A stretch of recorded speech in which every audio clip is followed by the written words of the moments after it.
CCTV camera लगाए गए। So they will watch. Some managers, they will watch what others are doing. और manager वो या तो फिर जो इंचार्ज व्यक्ति वो देखेगा लोग क्या क्या कर रहे हैं। So God knows whatever that is happens in this world. और इसी प्रकार से परमेश्वर जानता है ये संसार में क्या हो रहा है। He knows our situation.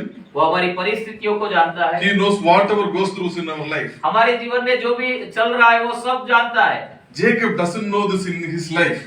लेकिन याकूब को अपने जीवन के बारे में पता नहीं था। He was always after blessing. वो हमेशा आशीषों के पीछे भागता था। So he is thinking, my brother will get double portion.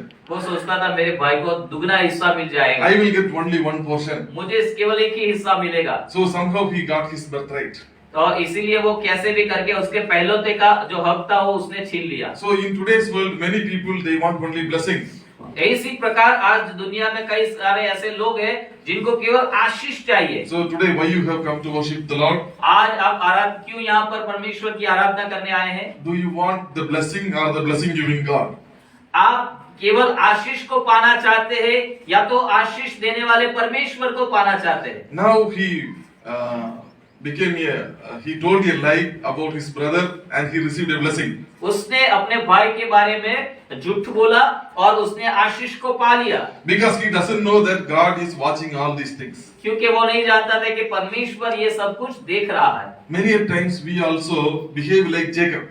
और कई बार हम भी इस याकूब की तरह व्यवहार करते हैं। Jacob is not a person who lives 2000 years ago.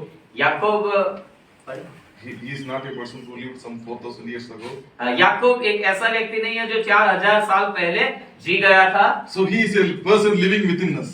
वो एक ऐसा चरित्र है जो आज भी हमारे अंदर जीवित है। So there are many Jacobs in the midst of us also. और हमारे बीच में बहुत सारे ऐसे याकूब है। So we also many a times think. हम भी कई बार सोचते हैं। So God doesn't know my situation. परमेश्वर मेरी परिस्थिति को नहीं जानता। I have to do something to get some blessing. मुझे कुछ पाने के लिए कुछ करना पड़ेगा। So Jacob tried to get the blessing. और याकूब ने आशीष पाने के लिए कुछ किया। So he got the blessing also. उसने आशीष को भी पा लिया। Now he is in fear. लेकिन अब वो भयभीत है। So he is born in a rich family. वो एक धनी परिवार में पैदा हुआ। Now he is hopeless. वो बहुत आशीषित है। What does he needs? अब उसे क्या आवश्यकता है? Let us read one more verse.